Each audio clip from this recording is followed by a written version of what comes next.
Hi అండి, welcome to our channel అమ్మ వంటల బడి. మనకు ఏదైనా స్వీట్ తినాలి అనిపిస్తుంది కదా, అప్పుడు హెవీగా కాకుండా ఏదైనా లైట్ గా సాఫ్ట్ గా తినాలి, నోట్లో వేస్తే కరిగిపోయే మన రవ్వ కేసరిని ట్రై చేయాలి. ముందుగా 1 కప్ రవ్వ తీసుకుందాం. బొంబాయి రవ్వ అంటాం, కొంతమంది సూజీ అంటారు కదా. ఇది కొంచెం లావుగా ఉంది కదా, మీకు సన్న రవ్వ దొరికితే సన్న రవ్వనే వాడండి. దీన్ని మనం మిక్సీలో వేసి దీన్ని ఒకసారి గ్రైండ్ చేసుకుందాం. చూసారా, దీన్ని ఇలా కొద్దిగా తిప్పుకుంటే సరిపోయిద్ది. ఇప్పుడు దీన్ని పక్కన పెట్టి, ఇప్పుడు మనం ఒక గిన్నె తీసుకొని, మనం ఏ కప్పుతో అయితే రవ్వని కొలుచుకున్నామో అదే కప్పుతో 3.5 కప్పుల నీళ్లను వేసుకోవాలి.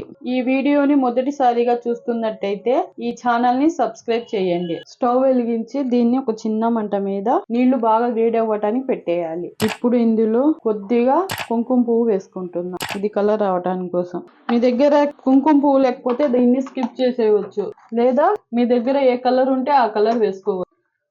కొద్దిగా కేసరి ఆరెంజ్ వేస్తున్నా కలర్. ఈ నీళ్లను మనం వేరే పొయ్యి మీద పెట్టి మిగిలిన ప్రాసెస్ స్టార్ట్ చేద్దాం. మొత్తం మీద సగం నెయ్యి సగం నూనె కలిపి నేను 1/2 కప్ దాకా తీసుకుంటున్నాను. మీరు కావాలంటే 1 కప్ వరకైనా తీసుకోవచ్చు, లేదా 3/4 కప్ వరకైనా తీసుకోవచ్చు. నూనె అంటే స్మెల్ వచ్చే నూనె, నువ్వుల నూనె, ఆవాల నూనె, పల్లీల నూనె ఇలాంటివి వాడకూడదు, సన్ఫ్లవర్ మాత్రమే వాడాలి. ఇప్పుడు ఒక ప్యాన్ తీసుకొని అందులో మనం పక్కన పెట్టుకున్నాం కదా నెయ్యి ఆయిల్ని, దీంట్లో నుంచి 2 స్పూన్స్ దాకా ఈ ప్యాన్ లో వేస్తున్నాం. మనం దీన్ని వేడి చేసుకోవాలి. ఇది వేడయ్యాక ఇందులో మనం సన్నగా తరిగి పెట్టుకున్న జీడిపప్పు, బాదం పప్పు వేసుకోవాలి. మీకు ఇష్టం వచ్చిన డ్రై ఫ్రూట్స్ వేసుకోవచ్చు. ఇవి మాడిపోకుండా మంచి గోల్డెన్ కలర్ వచ్చే వరకు ఫ్రై చేసి, ఇప్పుడు దీంట్లో మన కిస్మిస్ వేసుకున్నాం.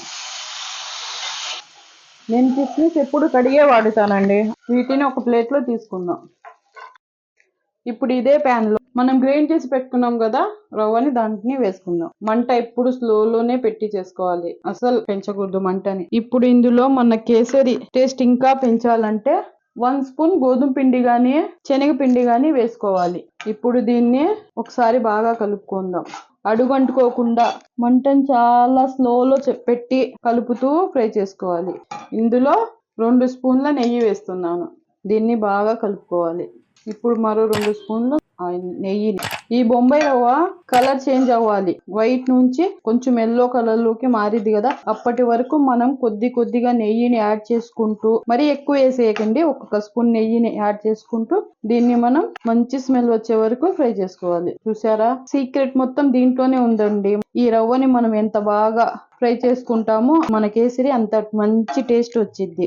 నెయ్యిని ఇంకో స్పూన్ యాడ్ చేస్తున్నా. చూసారా, మన రవ్వ కలర్ చేంజ్ అయింది కదా, మంచి ఫ్లేవర్ కూడా రావటం స్టార్ట్ అయిపోయింది. ఇప్పుడు ఇందులో మనం ఇందాక పక్కన వేడి చేయడానికి వాటర్ పెట్టుకున్నాం కదా, ఈ వాటర్ ని దీంట్లో కొద్దిగా వేస్తూ కలుపుకుంటూ వేసుకోవాలి. వేడిగా ఉంది, జాగ్రత్తగా తీసుకొని వేసుకోండి. ఈ వాటర్ మొత్తం దీన్ని ఉండలు లేకుండా ఒకసారి కలుపు.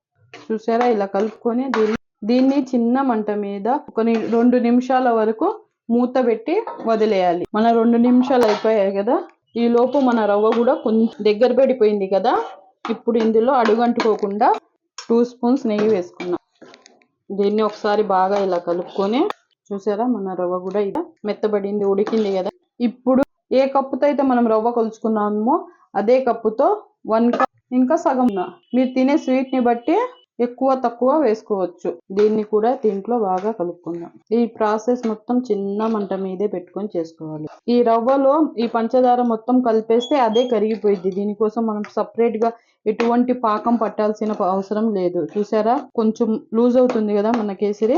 ఇలాగే పంచదార మెల్ట్ అయిపోయి ఇది కొంచెం లూజ్ అవుతుంది. ఇక నుండి దీన్ని కొంచెం దగ్గర ఉండి కలుపుతూ చేసుకోవాలి. చూసారా, ఇలా ఉండలు లేకుండా కలుపుకోవాలి. పంచదార వేసేటప్పుడు జాగ్రత్తగా కొద్దిగా వేసి కలుపుకుంటూ ఉండండి, లేకపోతే ఉండల్లాగా ఫామ్ అయింది. ఉండలైనా ఏం పర్వాలేదు, దాన్ని ఒక స్పూన్ తో ఇలా ఒత్తుకుంటూ చేసుకుంటే అవి కూడా టెన్షన్ ఏం పడాల్సిన పని ఏం లేదు. షుగర్ వేసేటప్పుడు గానీ వాటర్ వేసేటప్పుడు గానీ జాగ్రత్తగా కలుపుకుంటూ వేసుకోవాలి. చూసారా, మన కేసరి దగ్గర పడుతుంది కదా. ఇప్పుడు ఇందులో నెయ్యిని వేసుకుంటూ ఉండాలి.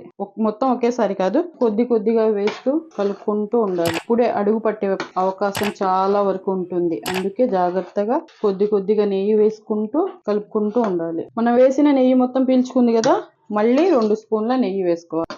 దీన్ని కూడా బాగా కలుపుతూ ఇలా మన దగ్గర మిగిలి ఉన్న ఈ నెయ్యి మొత్తం కొద్దిగా వేస్తూ దీన్ని చేసుకోవాలి. చూసారా మన కేసరి ప్యాన్ వదులుతుంది కదా, ఈ స్టేజ్ లో ఉన్నప్పుడు దీంట్లో ఇప్పుడే మన దగ్గర మిగిలిపోయిన నెయ్యిని వేసేయాలి. మనం ఫ్రై చేసి పెట్టుకున్న డ్రై ఫ్రూట్స్ ని కూడా వేసుకోవాలి. చూసారా మన కేసరి ప్యాన్ వదులుతుంది కదా, ఈ స్టేజ్ లో ఉన్నప్పుడు దీంట్లో కొద్దిగా యాలకులు, దంచిన యాలకుల పొడి వేసుకోవాలి. దీన్ని ఒక్క నిమిషం పాటు బాగా కలుపుకొని, చూసారా ఈ స్టేజ్ లో ఉన్నప్పుడు మనం స్టవ్ ఆపేయటమే. మన కేసరి రెడీ. ఈ వీడియోని మొదటిసారిగా చూస్తున్నట్టయితే ఈ ఛానల్ని సబ్స్క్రైబ్ చేయండి.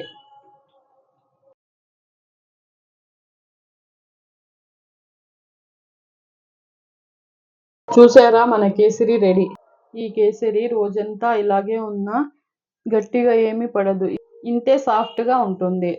ఇంకెందుకు ఆలస్యం, మీరు ట్రై చేయండి. ఈ వీడియో మీకు నచ్చినట్లయితే లైక్ చేయండి, షేర్ చేయండి. ఇలాంటి మరిన్ని వీడియోల కోసం మన ఛానల్ అమ్మ వంటల బడిని సబ్స్క్రైబ్ చేయండి.